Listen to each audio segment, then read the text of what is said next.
Bismillahirrahmanirrahim. Assalamualaikum dan selamat sejahtera kepada semua.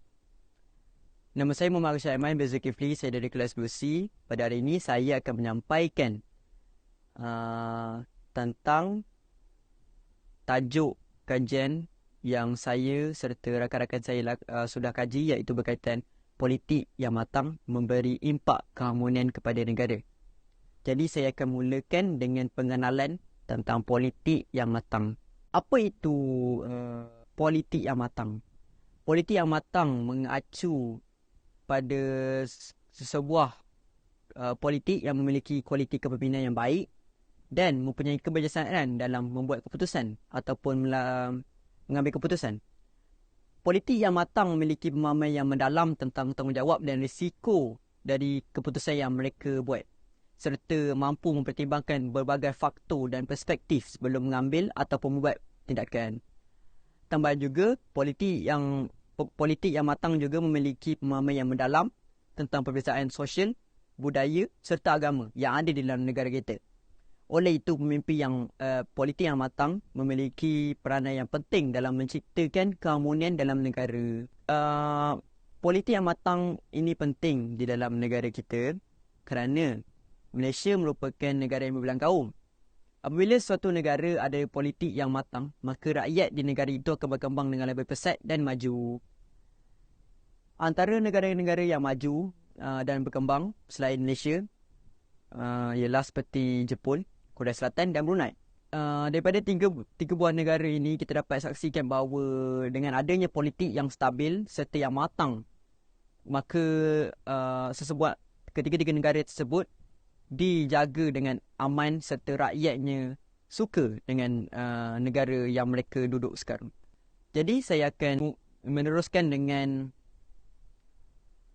hasil kajian yang kami lakukan. Kami telah membuat sebuah soal selidik dan terdapat beberapa soalan-soalan yang berkaitan tentang politik yang matang. Kami telah membuat sebuah soal selidik dan terdapat beberapa soalan-soalan yang berkaitan tentang politik yang matang. Jadi mari kita mulakan dengan soalan pertama, iaitu berkaitan ciri-ciri yang utama untuk politik yang matang. Jadi kami memberikan 3 pilihan kepada orang ramai, iaitu antaranya ialah pemimpin yang bertanggungjawab, ataupun pemenuhan hak asasi manusia, ataupun pemikiran yang rasional. Antara ketiga-tiga ini, ramai orang memilih pemimpin yang bertanggungjawab. Kenapa? Sebab pemimpin yang bertanggungjawab ini boleh dikatakan sebab pemahaman mereka tentang bertanggungjawab ini penting untuk mentadbir negara supaya negara berada dalam keadaan aman serta harmoni. Jadi kita dapat simpulkan bahawa orang ramai bersetuju bahawa untuk menjadi negara yang maju dan harmoni, kita perlulah ada pemimpin yang bertanggungjawab supaya negara kita lebih dijaga serta aman, supaya kita dapat keharmonian negara dan dapat memajukan negara kita seperti negara-negara yang saya sebutkan sebentar tadi. Okay, saya akan serahkan kepada panel kedua untuk untuk menerangkan tentang soalan kedua yang kami bagi kepada orang ramai. Jadi saya akan serahkan kepadanya. Seterusnya, kami menjalankan kajian dengan mengacukan soalan tentang politik negara pada masa terkini. Kebanyakan responden menjalankan tanggungjawab mereka dengan mengatakan penyalahgunaan kuasa sangat trending pada masa kini. Jenayah rasuah merupakan salah contoh yang perlu dijauhi.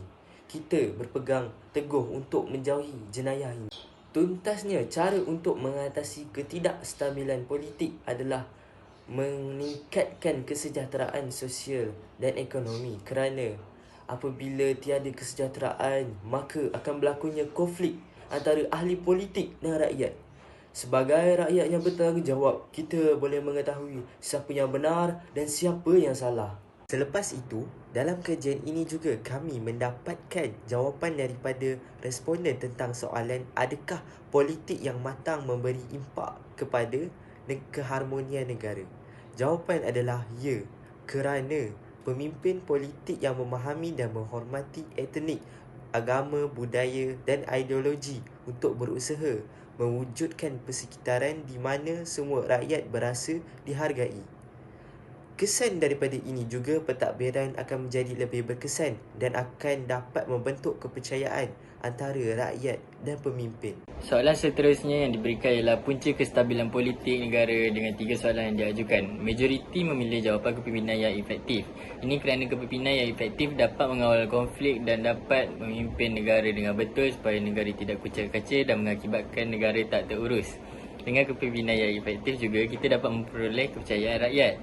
Pilihan minoriti pula ialah kepuasan rakyat kerana ia boleh dikatakan apabila rakyat puas hati dengan hidup mereka maka negara akan stabil. Seterusnya iaitu soalan kelima. Ekonomi yang stabil juga mempengaruhi politik yang stabil. Antara jawapan ya dan tidak, majoriti memilih ya. Ini kerana apabila sesebuah negara mempunyai politik yang stabil, ramai pelabur akan melabur di negara kita dan tidak akan melarikan diri. Ia juga membuatkan ekonomi negara kita stabil dan harmoni, manakala segelintir memilih tidak kerana mereka berpendapat ekonomi yang stabil tidak hanya disebabkan oleh faktor politik yang stabil dan terdapat faktor lain yang lebih besar daripada itu. Bismillahirrahmanirrahim. Assalamualaikum warahmatullahi wabarakatuh. Jadi saya Muhammad Salihin akan sambung untuk menerangkan soalan yang keenam. Apakah faedah politik yang matang di kalangan rakyat? Keadilan dan kesetaraan mendapat sokongan majoriti, manakala minoriti memilih rakyat akan lebih responsif. Hal ini kerana majoriti orang memilih keadilan dan kesetaraan kerana dalam sistem politik dapat melahirkan rasa keadilan dan hak yang sama tanpa berat sebelah antara rakyat Malaysia. Manakala minoriti pula yang memilih rakyat akan lebih responsif kerana rakyat yang responsif membantu mengukuhkan lagi kestabilan politik negara. Untuk soalan yang ketujuh pula, menurut pengetahuan anda, apakah ciri-ciri pemimpin yang dapat mempengaruhi rakyat? Jawapan bijak dalam membuat keputusan telah mendapat sokongan sebanyak 55.9%. Sejurus dengan itu, mendapat sokongan majoriti. Manakala kemahiran berkomunikasi dengan baik telah mendapat sokongan sebanyak 11.9%, ialah minoriti. Bijak dalam membuat keputusan dapat majoriti kerana pemimpin yang bijak dalam membuat keputusan dapat memberi impak yang positif dalam pembangunan negara. Manakala minoriti pula yang memilih kemahiran berkomunikasi yang bijak kerana pemimpin perlu ada kemahiran berkomunikasi supaya info yang disampaikan oleh pemimpin kepada rakyat lebih mudah untuk difahami dan lebih jelas. Selain itu, ciri-ciri pemimpin yang dapat mempengaruhi rakyat ialah mempunyai visi dan misi yang jelas. Hal ini dapat memberikan pemahaman dan tujuan yang jelas yang ingin dicapai. Nama saya Nik Muhammad Arman bin ID akan menerangkan tentang soalan nombor 8, nombor 9 dan nombor 10. Merujuk dari soalan nombor 8, majoriti responden memilih ya dari soalan adakah rakyat yang bijak dan bertanggungjawab dapat memberi impak positif kepada politik negara. Hal ini kerana rakyat yang bijak tahu tentang tanggungjawab mereka dan menilai pemimpin dan mencari informasi tentang pemimpin mereka sebelum mengundi.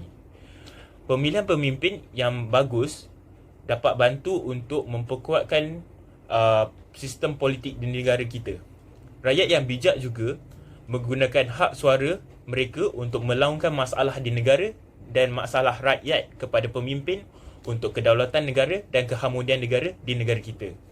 Okey, soalan seterusnya.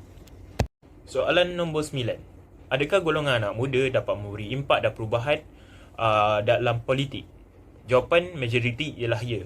Ini kerana apabila golongan muda ini terlibat dan dalam politik, mereka dapat memberi idea yang luas dan mempunyai impian yang tinggi untuk negara kita. Sekaligus dapat menyegarkan dan menghidupkan kembali dinamik politik di dalam negara kita.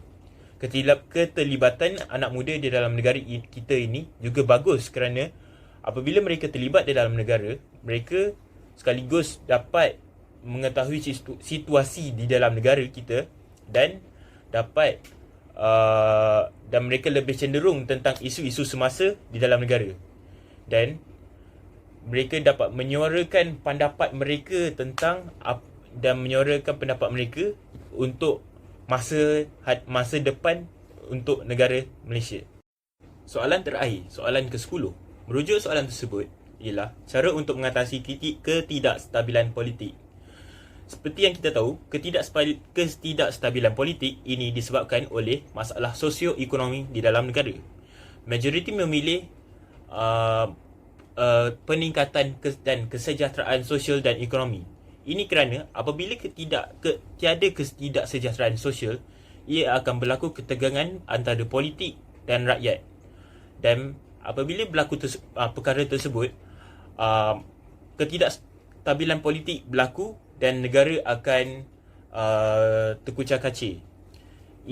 Apabila kita meningkatkan kesejahteraan sosial, maka kestabilan politik akan berkurang dan rakyat dan negara akan harmoni. Itu sahaja. Okey, setelah mendengar semua panel-panel yang menjawab tentang soalan-soalan berikut, saya di sini akan menyampaikan kesimpulan untuk tajuk ini. Politik yang matang penting dalam mencapai harmoni dan keamanan. Ini melibatkan pemimpin yang bertanggungjawab, institusi politik kuat dan partisipasi masyarakat sipil. Pemimpin yang bertanggungjawab memiliki kesedaran akan kepentingan negara dan berkomitmen kepada kebaikan umum. Institusi politik yang kuat memberikan kerangka kerja stabil. Partisipasi aktif masyarakat sipil mencerminkan kepentingan rakyat dan membangun kepercayaan. Politik matang adalah fondasi untuk keadaan aman dan damai. Negara harus serius dalam mengembangkan politik yang matang untuk harmoni dan kemajuan yang berlanjutan. Kajian ini memberikan iktibar untuk membentuk negara yang makmur dengan hasil yang diperoleh dari kerja keras dan kolaborasi daripada kami semua kepada orang ramai yang memberi pendapat mereka. Jadi, sekian, terima kasih. Assalamualaikum warahmatullahi wabarakatuh.